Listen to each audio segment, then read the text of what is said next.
Hi, I'm Callum from Tyne Valley Motorhomes, and this is a handover on a Pilote Sensation G600. So as I start to walk around on the driver's side of the vehicle, the first locker you get to is your LPG locker. So normally this would have two standard bottles in that you would have to supply, but this customer has had a gas flow system fitted, which is a refillable system, and it refills through here. So it's a bayonet fitting, so you'd go to your local LPG centre, whether that be a petrol forecourt or a specific place to buy LPG. Push the nozzle in, lock it on, pull the trigger back to pressurise the fitting, and then press and hold the button on the display until simply it stops and it won't take any more. I've just been to fill this up and it took about 20 litres of LPG from empty, and as you can see there, on the top it's telling you how full the bottle is, so that's in the green there, so it's full. Turn the bottle on and off here, so minus is off, plus is on, making sure that you do turn it off when you travel. And you do have a spare space for another bottle should you ever want to fit one or carry another bottle, or just use it for storage of a hookah bleed and bits and pieces. You can do. Habitation door. So all your locks in your habitation door opens with the habitation key. So there's a little key along with the main key that starts the engine on the bunch of keys. Down here you have your wastewater outlet. So this is your dirty water. So this is anything that you've collected from your shower, your sink and your hand basin. On the way out of your site, you drive over a grid, crank that tap open and allow that to empty. Don't want to be driving around with this water because it's going to add weight to the vehicle, which is then going to take weight off your payload. And plus you've got no real use for dirty water once it's used, so get rid of it. I mean, you're better on fuel and you've got more weight on board the vehicle.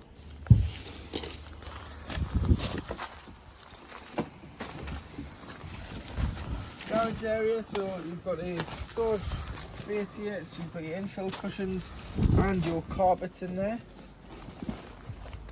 along with your awning winding handle, which is up the side here for your awning, which we can show you tomorrow.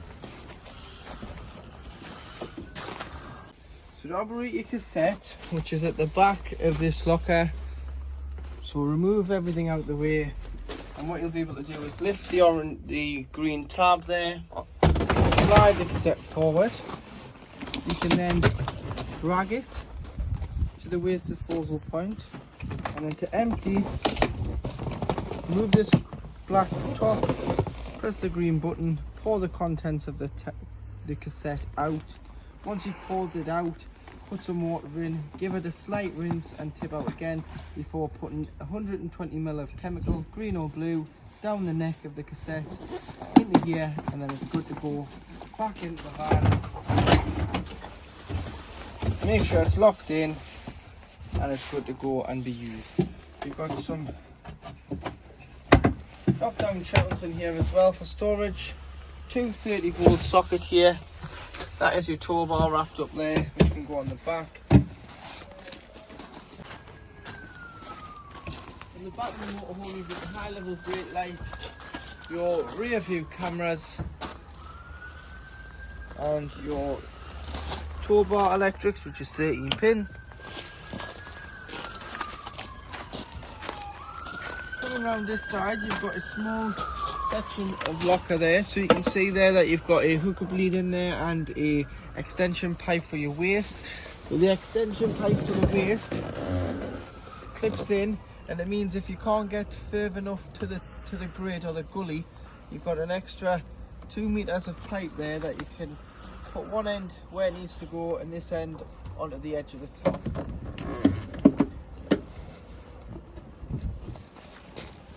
Hook the vehicle up if you were on a site or you were charging it at home.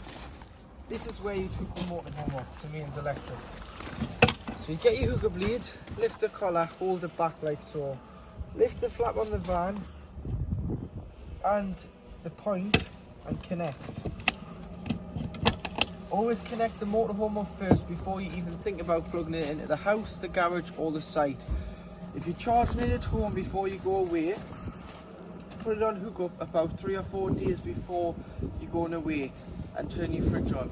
Not only will that allow the vehicle to charge, but it'll allow the fridge to cool down so that the day before you can go off shopping and put your shopping on board and allow that to chill overnight. In this locker, this is your service locker for your boiler. So this is directly behind the kitchen sink. The boiler here holds, so it does two jobs: heats the vehicle, air blown heating, and also heats the water. So it holds 10 litres of water inside the water container on the boiler. It's very important that when you are winterizing, so winterizing means you're putting it to bed for the winter or you're just simply not using it for a couple of weeks. When we're experiencing frost, you must drain off the vehicle. So that's the fresh, the waste and the boiler. Whether you're using it every other weekend or you're just parking it up for 5 days before you go away at the weekend, it must be drained down, because if the water freezes, it could potentially give you frost damage, which will damage the boiler and isn't covered under warranty. So to drain the boiler off, just directly down here, you'll see you've got a black box with a blue diamond on.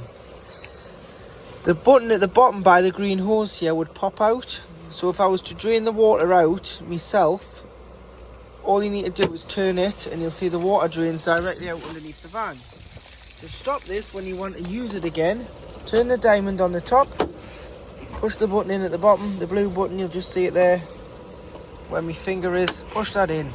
That's closed the boiler.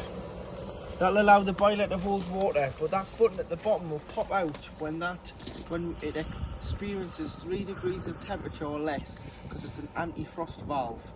So when that feels 3 degrees or less, when it's not being used, that button will pop out and drop your water automatically for you. But don't ever become reliant on that in case it becomes faulty and causes frost damage. So what I would do is, like I've said, turn the diamond, make sure the button's popped out and drain the boiler off. When you're ready to use it, turn the diamond, push the button in. If the button doesn't stay pushed in, put the heating on first and heat this area up, because it's obviously colder than 3 degrees around here. Once you've heated that area up, the button should stay in and you'll be able to then pull the water through on the hot side of the tap, when it will cough and sputter until you get a pressurised flow from one tap. You do them all and then you're ready to go. But please drain it down in the winter when we're experiencing frosty conditions so that the water doesn't freeze. You've got your vent for your boiler, so this is just a flue, so when operating on gas you'll feel and hear the exhaust fumes coming out of it. On electric, it's obviously a emergent heater, so it's in with the heater. Here you have a lockable cap, so again with a habitation key you can open that and then turn the cap. This is where you put your fresh water.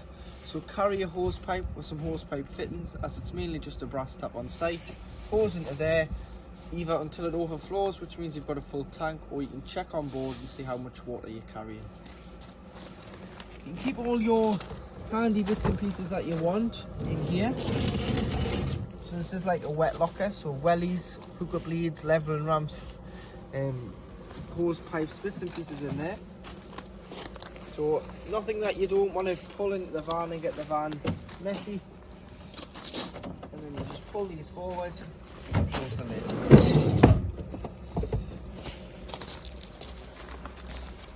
The diesel opens with the main Fiat key. So it's a lockable diesel cap. Push that in, turn the key, and it'll pull the cap off as well. Fuel into there and then lock it when you're done.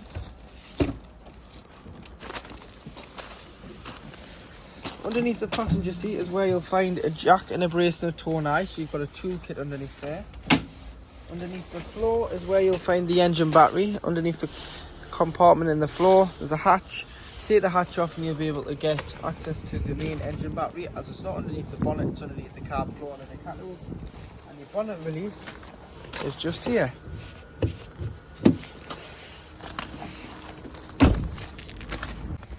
Once you've pulled the catch on the side of the passenger door there for the bonnet, lift it up slightly and there's a little yellow toggle just in line with the Pilote badge. You then be able to lift it, so you'd lift it from the front, or catch, front, top and slide up. So here you have it underneath your bonnet. The main thing you're going to need is a screen wash.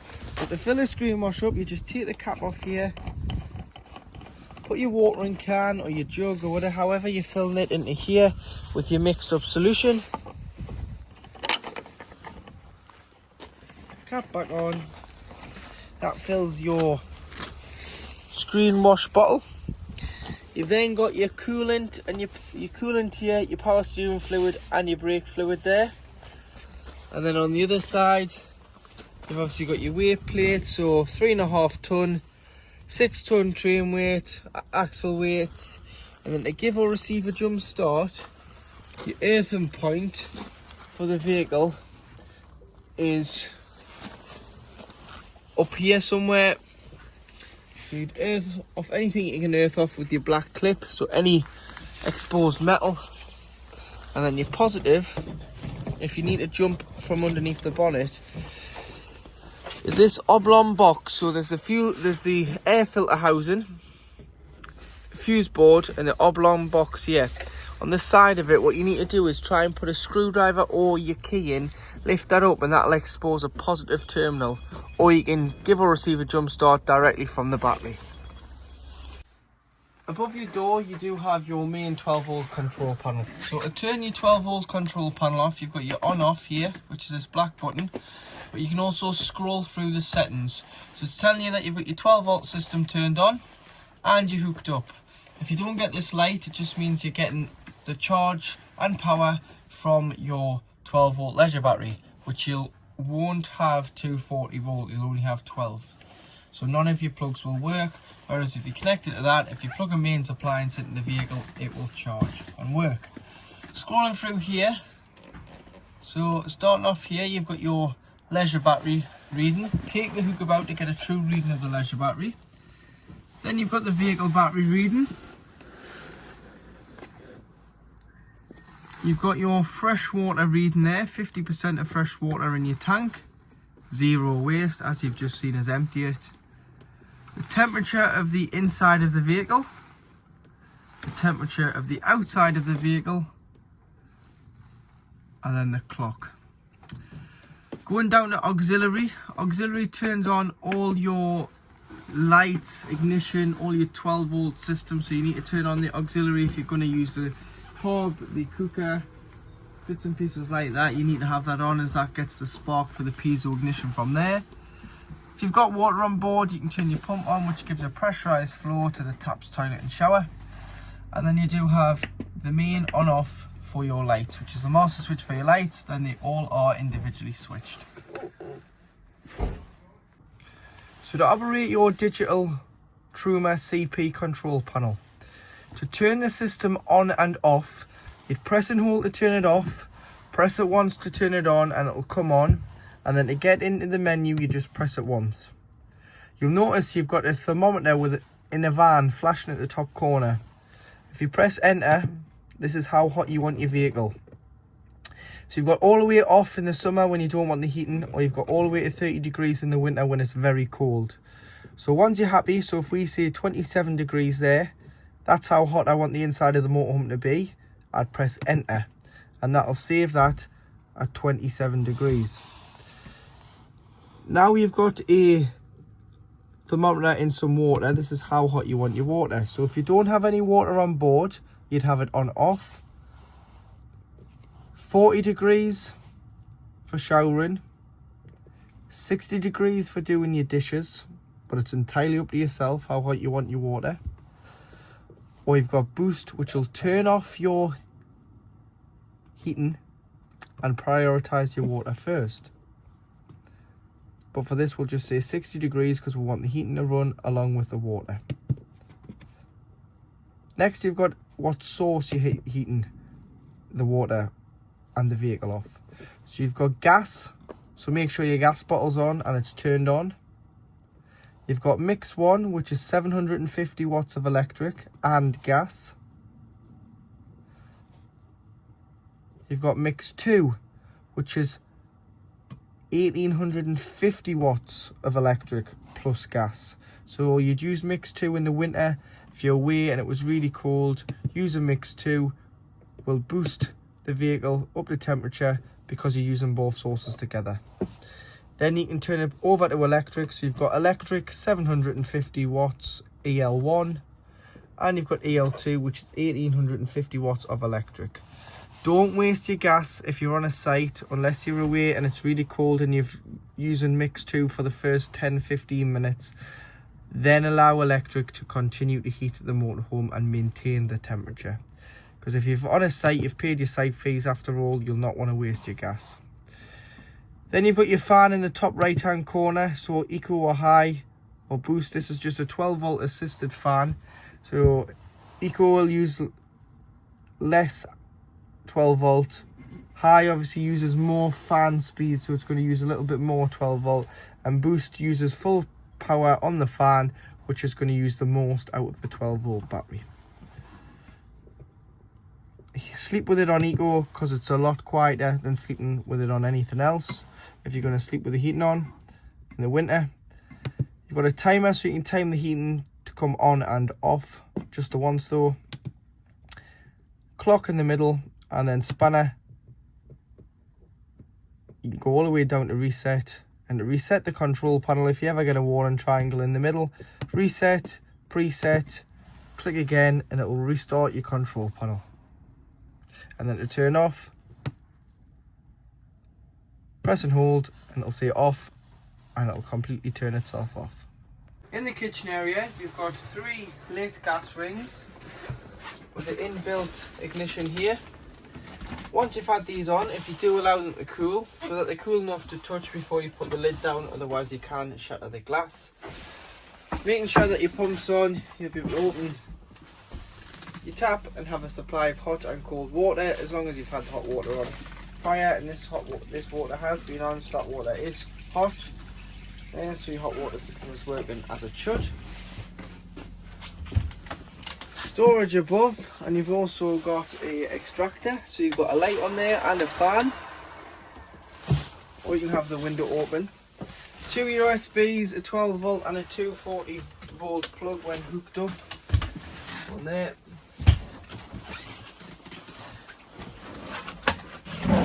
Cutlery drawer, bottle holder, and then you do have your grill,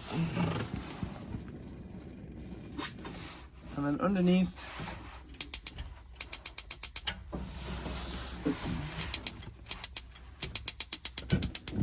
you've got your oven.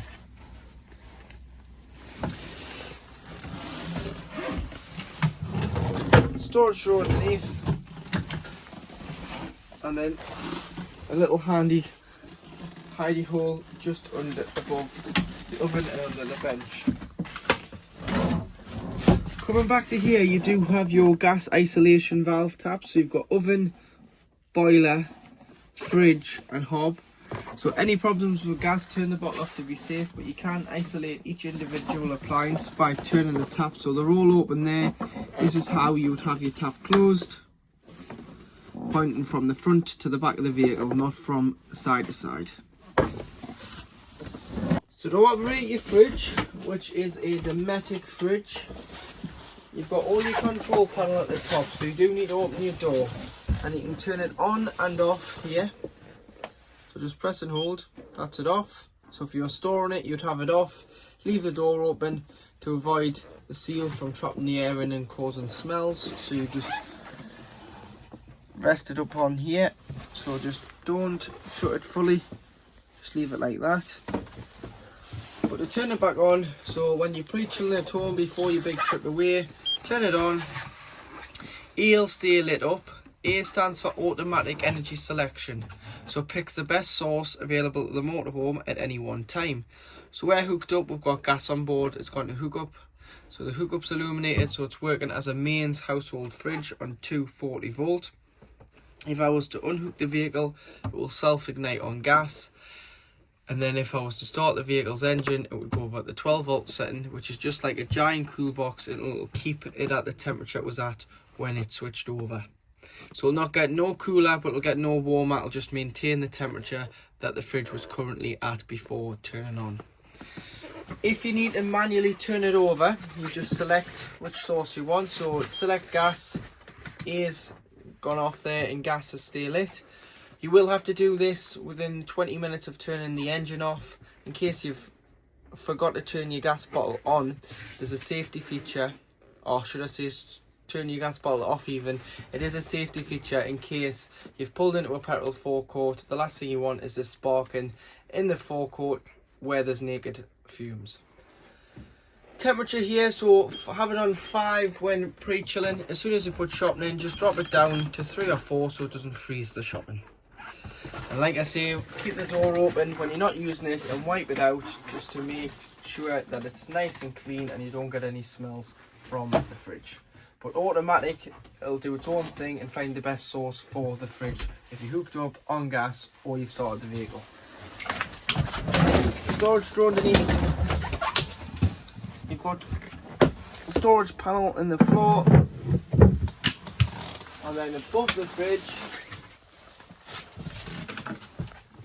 you've got your TV aerial cable, so that can be fed through the cable management tidy on the side. 12 volt and 240, so slide all your wires through here and connect it in the cupboard there where the sockets are, and you do have your TV bracket here. So mount your telly on and you can move the height of it, so you can adjust it by unscrewing this, lifting it up and lifting it down so it's at the perfect height for you. So that screw and here, and move that up and down the rail. At the door you do have the entrance light, your light above the bed, so it's like a dimmer, and you can dim it right down by pressing and holding it. That's the light above the cabinets here, right around the front of the cab, underneath the bed, and right the way back to here. You've got your step light, and you also do have your awning light on the outside of the motorhome. To lock this door, you just push the catch down, and that locks that door, but it is on the central locking. To operate your domestic toilet, there's a button here which is your freshwater flush, your middle button, which is from your main freshwater tank. So you press and hold that and you get a shower effect of water.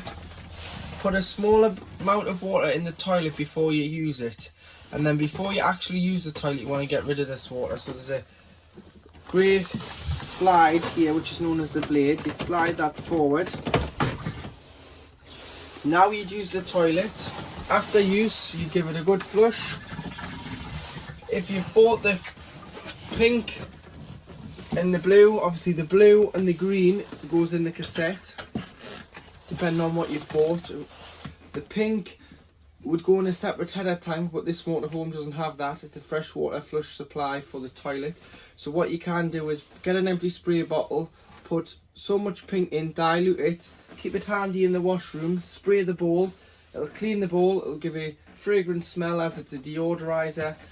Flush it and then close this blade. After use you always want to push that back in so that when the cassette is full, which you'll get a light, so you've got half and you've got a full light. If you get both lights on, it'll mean it's time to empty it. So take it out the side of the van, go and empty it, tip it out and replenish it with chemical. Right. So you've also got your hand basin. So your hot water is warm on this tap as well. So you've got your hand basin, your bathroom lights, hanging rail for your wet towels, but that's also great if you've got wet coats or you're going away for a longer period of time. You can put some hangers on there and utilise the space when travelling and use it as a wardrobe. Shower screens are to this side and they have to be tied back with the strap when travelling to stop them from moving around, so they just stay tied back. And then when you winterise, we always tell you to leave the taps open throughout the van so no water can sit in any pipes on the taps or the cartridges themselves. So leave all your taps in the middle position open and remove your shower head from the hose. And put this hose, lie it down in the shower tray just to avoid any water from sitting in here. So before you pull your overcab bed down, you've got to drop your seats. And to do so, you've got a knob on either side in the centre. slide it down and recline the seats, and then you'll be able to unclip, slide down. Ladder at the back there goes on here. Safety nets, if you put your children up there, clip onto here. If not, you can put that underneath the mattress and get rid of that. And obviously you do have a light at the back for the LED light surround. So underneath the long bench seat, just behind the driver's seat, is the location of your leisure batteries. So you've got a leisure battery in each box. You've got 2 on this vehicle. You've got your 12 volt fuses in the electric block unit. So carry some spare fuses rating from 5 to 20 amp fuses. So you can get them from most car places and carry some spares, or online. Just in case a fuse does blow, you can just pick it out, check if it's blown by looking in here. Obviously that one's fine, and put it back in.